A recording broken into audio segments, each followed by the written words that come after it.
মুর্শিদাবাদ, মালদায়, দিনাজপুরে, নদিয়ায় পরিবর্তন হয়েছে খালি জলসা। আগে যাত্রাপালা হতো, ফাংশন হতো। ঠিক বললাম না ভুল বললাম? মানুষ সারা সারা রাত যাত্রা দেখতো, এখন আর যাত্রাপালা হয় না। সারা সারা রাত ফাংশন হতো, বুগি বুগি ড্যান্স হতো, ওগুলো উঠে গেছে। এখনকার ছেলেরা বললে আমরা নামাজি হয়েছি, দিনদার, কি করব? বললে জলসা করব। করছে জলসা, কিন্তু হারাম কাজ বাদ দেয় নাই। জলসা করছে, জলসার সাথে সাথে একটা করে মেলা বসাচ্ছে, মানে জিনার রাস্তা খুলে রাখবে। গোটা পৃথিবীর পীরকার মৌলবীকে এক কাছে করে দোয়া করলেও তোমার জলসা কবুল হবে না আল্লাহর কাছে। মারিফত ভাই কতগুলো দোয়া দিলে, একজনের দরমা ভর্তি করে দিলে মনে হয় মুরগিতে, আমি শুনছিলাম, তাই না? একজন মাকে দোয়া দিলে মুরগি না ডিম দিয়েছে। যাই হোক, আল্লাহ বরকত দেখ। এই দোয়া আমাদের আর কাজে লাগবে না মৌলবীদের। কেন? যদি সেই জায়গায় হারাম কাজ হয়, আল্লাহ বিরোধী, রসুল বিরোধী কাজ হয়। আজকে জলসাটাকে ফ্যাশন বানিয়েছে, সেখানে মেলা দিচ্ছে, অবাধে আমাদের ছেলে মেয়েরা সেখানে একসাথে মিলামিশা করে ঘুরে বেড়াচ্ছে। অথচ কোরআনে আছে সূরা ইউসুফে, ইন্না শাইতানা লিল ইনসানি আদুব্বুম মুবিন, শয়তান মানুষের প্রকাশ্য দুশমন। আজকে সমাজ এই জায়গায় পৌঁছালো কেন? হে আমার যুবকরা, অন্যান্য গ্রামের ভাইরাও আছেন, জলসা করছেন, আপনি বক্তা সিলেক্ট করেছেন। জলসাটা কি করে ইসলামী তরিকায় হয়, হারাম কাজ থেকে বাঁচতে পারি, এটার জন্য ইমামকে পরামর্শ নেন, গ্রামের আলেম থাকলে তাদিকে নেন, এলাকার মৌলবীদিকে নেন, যে আমার গ্রামে একটা জলসা দেবো মনে করছি, আপনাদিকে পরিচালনা করতে হবে জলসাটা কিভাবে করলে ইসলামী তর তরিকার মধ্যে হয়। আজকে তো বক্তা সিলেক্ট হচ্ছে কারা? যুবক ছেলেরা। ফেসবুকে দেখেছে, আরে ফেসবুকের মৌলবী গাদা আছে, বক্তা ফেসবুকের গাদা পাবেন, কিন্তু সে নিজেও জানে না সে কোথায় পড়াশোনা করেছে, সে নিজেও জানে না সে যেটা বলছে সেটার মধ্যে তার কতটা ইলম আর গভীরতা আছে। যেহেতু সে তো কিতাব ঘেঁটে হয় নাই, মুখস্থ করে হয়ে গেছে, মোবাইল দেখে হয়েছে। আমি মাসখানেক আগে হুগলি ডিস্ট্রিক্টে এক জায়গায় জলসা করছিল, 24 পরগনা থেকে একজন এসছিলেন, আমার থেকে অনেক বয়সে ছোট, তো ওই 25-26 বছর বয়স হবে, আর আমার 38+। তো সেই স্টেজে বায়ান করছে আমার আগে, আমি লাস্টে যাব, সুর দিয়ে বায়ান করছে, এত সুর দিচ্ছে। আর সুর দিলে আমাদের মায়েদের একটা লাভ, মেয়েরা বলে দারুণ বক্তালো, কি সুরলো, বুঝলি কিলো, বুঝে নাই কিচ্ছু, ও খালি সুর বুঝেছে হুজুরের, আর কিছু বুঝে, সময় শেষ হয়ে গেল। বায়ান করছে, এমন একটা বেহুরমতি কথা বলেছে যেটাতে মারাত্মক শিরক, আল্লাহ রসুলকে তহমত। বায়ান করছে, বাবাজিরা, মায়েরা, বোনেরা, বড় পীর আব্দুল কাদের জিলানী রহমতুল্লাহ আলাই দস্তরখানে খানা খাচ্ছে। বাপ খানা খাচ্ছেন দেশি মুরগি দিয়ে, হাড্ডিগুলো, মাংসগুলো খাচ্ছেন, আর হাড্ডিগুলো এক জায়গায় জমা করছেন। একজন মুরিদ বললেন, বাবা আপনি এই হাড্ডিগুলো এক জায়গায় কেন রাখছেন? তিনি তখন বললেন, হে আমার মুরিদরা শোনো, আমি আব্দুল কাদের জিলানী যে মুরগিটা খাচ্ছি, আবার এই মুরগিটাকে জীবিত করার ক্ষমতা রাখি। যা বুঝে কর, মৃতকে জীবিত করার ক্ষমতা কার? আল্লাহর। মুসা আলাইহিস সালাতু ওয়াস সালাম একজন পয়গম্বর, মাথায় রাখবেন, নবীদের সঙ্গে পৃথিবীর কোন ওলি, পয়গম্বর, সাহাবী এই নবীদের সঙ্গে তুলনা করলে সে পাপী হবে। নবীরা নিষ্পাপ, আর আল্লাহ পাঠিয়েছেন নবীদিকে কি হিসাবে? দূত হিসাবে। আল্লাহ বিশেষ মুআজিজা দিয়েছে। আল্লাহ নবী আঙ্গুলের ইশারায় চাঁদকে দুটুকরো করেছেন, এটা আল্লাহ তৌফিক দিয়েছেন না, এটা নবীর কারামতি। আল্লাহ তাআলা নবীজির ওপরে ওহী পাঠিয়েছেন, নবীজিকে আল্লাহ তাআলা এই নিয়ামতটা দিয়েছিলেন তুমি মানুষ যাতে তোমাকে রসুল হিসাবে বিশ্বাস করে, আঙ্গুলের ইশারায় চাঁদকে দুটুকরো করো। আপনি ভেবে দেখুন, এই আদর্শ আল্লাহ একটা পয়গম্বরকে দিলেন যে তুমি একজনকে জীবিত করার ক্ষমতা আমি তোমাকে দিয়েছি, তুমি করে দাও। কিন্তু এইটা নিয়ে গিয়ে বড় পীর আব্দুল কাদের জিলানী রহমতুল্লাহ আলাইহির নামে জুড়ে দিলাম। আমি স্টেজে গেলাম, আপনি কোথায় বাড়ি তোমার? ওই যে কোথায় মৌলবি পড়েছ? একটা মাদ্রাসায় কিছুদিন পড়েছি। এমন পেলে কোথায় তুমি এটা? ওই যে হুজুর শুনেছি। এমন তুমি মোবাইলের মৌলবি, তুমি মোবাইলে পাস করেছো, ওই জন্যে না জেনে না স্টাডি করে কথা বললে এটা বড় পীরের নামে তহমত লাগানো। শুধু তাই নয়, আপনি অবাক হয়ে যাবেন শুনে, উত্তরপ্রদেশের একজন বক্তা তিনি বয়ান করছেন কওমের সামনে, হাজার হাজার লাখ লোক বসে আছে, আর আমার অবাক লাগে এদের কাছে দিন না থাকার কারণে, রসুলের আখলাক না থাকার কারণে, কোরআনের চর্চা না থাকার কারণে, দিনী কালচার না থাকার কারণে শ্রোতারা বলছে সুবহানাল্লাহ। বুঝলি কি বে? বুঝে নাই কিচ্ছু।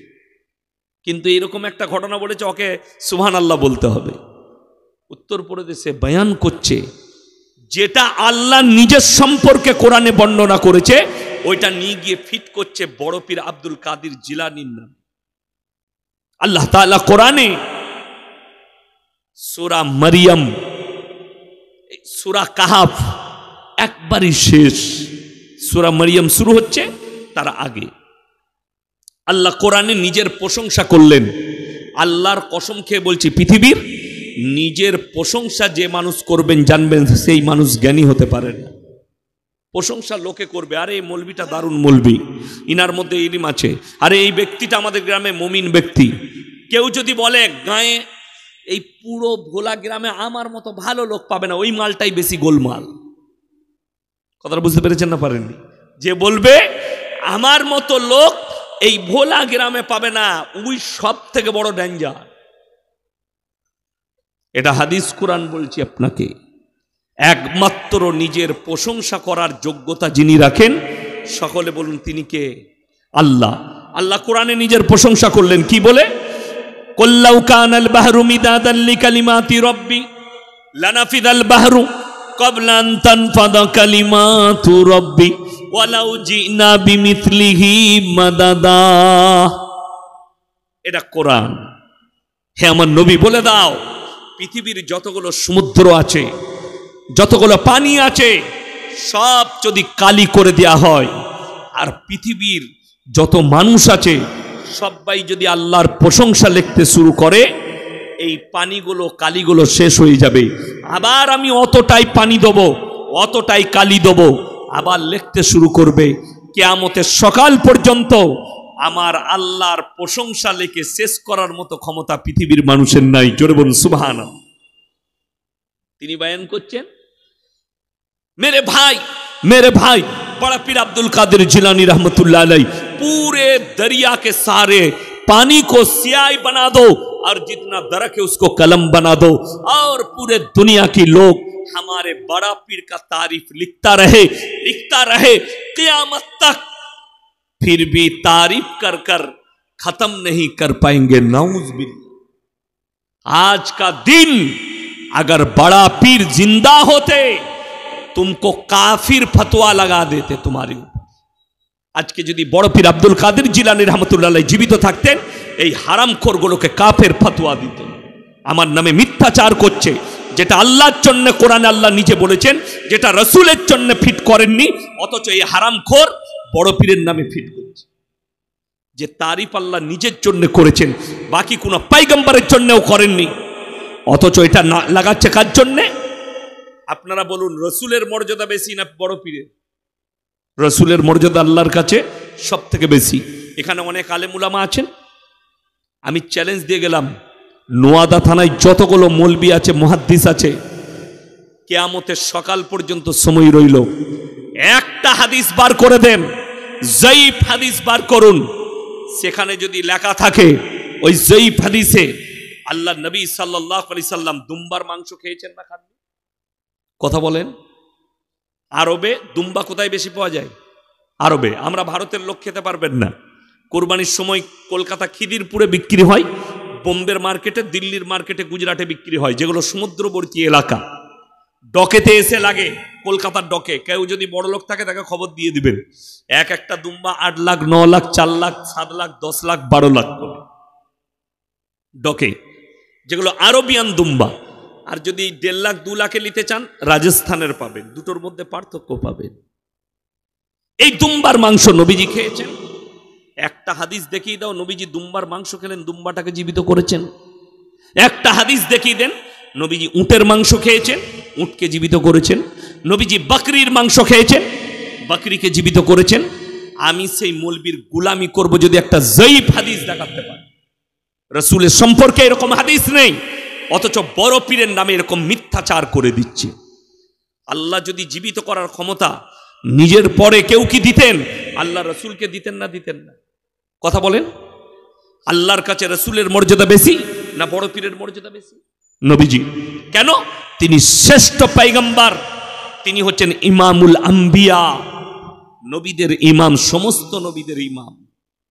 অনেকজনের প্রশ্ন হবে, তিনি ইমামুল আম্বিয়া কি করে হলেন? সেই যুগে নবীজি যে যুগে ছিলেন, সেই যুগে আর কোনো নবী ছিলেন? ছিল না। এইখানে একটা কথা বুঝার আছে যে নবীজি কেমন করে ইমামুল আম্বিয়া হলেন। তাহলে কি নবীরা, পয়গম্বররা, তারা কি নবীজির পেছনে নামাজ পড়েছেন? হ্যাঁ, নামাজ পড়েছেন। কোরআন আর হাদিসের দলিল সূরা বনী ইসরাঈল প্রথম 15 পারা, প্রথম পৃষ্ঠা, প্রথম আয়াত। সুবহানাল্লাযী আসরা বিআবদিহি লাইলাম মিনাল মসজিদিল হারাম ইলাল মসজিদিল আকসাল্লাযী বারাকনা হাওলাহু লিনুরিয়াহু মিন আয়াতিনা ইন্নাহু হুয়াস সামিউল বাসীর। আল্লাহ নবী সাল্লাল্লাহু আলাইহি সাল্লামকে পেছন থেকে তুলে মসজিদে হারাম থেকে মসজিদে আকসা, বেঈমান কাফের আমেরিকা আর ইসরায়েল আর পৃথিবীর বেঈমান মিডিয়ারা যেটা আপনাদেরকে দেখাচ্ছে গোল্ডেন কালারের মসজিদ, ওটা মসজিদ নয়, ওটা আল আকসা নয়। পৃথিবীর মুসলমানকে ধোঁকা দেওয়া হচ্ছে যে এটা আকসা মসজিদ না। ওই যে গোল্ডেন কালারের টেম্পলটা দেখছেন, ওই জায়গাতেই নবীজির জন্য বোরাক পাঠানো হয়েছিল। নবীজি সাল্লাল্লাহু আলাইহি সাল্লাম ওই জায়গায় পা রেখে বোরাকের ওপরে চেপেছিলেন। ওইটাই হচ্ছে ওই গোল্ডেন টেম্পলটা, ওই গম্বুজটা, ওই জায়গাটা অরিজিনাল যেটা সুলাইমান নবী তৈরি করেছিলেন। সেই মসজিদটা হচ্ছে ব্ল্যাক কালারের গম্বুজওয়ালা মসজিদটা, যেটা পৃথিবীর মুসলমানের কাছে লুকানো হচ্ছে। মিডিয়ারা লুকাচ্ছে, ইসরায়েল আর আমেরিকা লুকাতে চাইছে। আমার মুসলমান ভাই, অনুরোধ করে বলে যাচ্ছি, সবাই আজ থেকে কোরআনের সঙ্গে সম্পর্ক রাখবো। জোরে বলুন ইনশাআল্লাহ। চলুন, আল্লাহ নবী সাল্লাল্লাহু আলাইহি সাল্লাম আল আকসায় যখন পৌঁছালেন, জিবরিল আমিন নিয়ে এলেন। সমস্ত ওখানে 2 রাকাত নবীজি নামাজ পড়েছিলেন। ক রাকাত বললাম? 2 রাকাত। নবীজি ইমাম, সমস্ত পয়গম্বররা নবীজির পেছনে নামাজ আদায় করেছিলেন। এই কুদরতি কারিশমাটা সকলে বলুন কার? আল্লাহ। সমস্ত নবীরা নবীজির পেছনে নামাজ পড়লেন, আর নবীজির ওপরে লকাব লেগে গেল ইমামুল আম্বিয়া। সমস্ত নবী পয়গম্বর আল্লাহ নবী সাল্লাল্লাহু আলাইহি সাল্লামের পেছনে নামাজ আদায় করলেন 2 রাকাত, আর নবীজি ছিলেন সেখানে ইমাম। তিনি হলেন ইমামুল আম্বিয়া।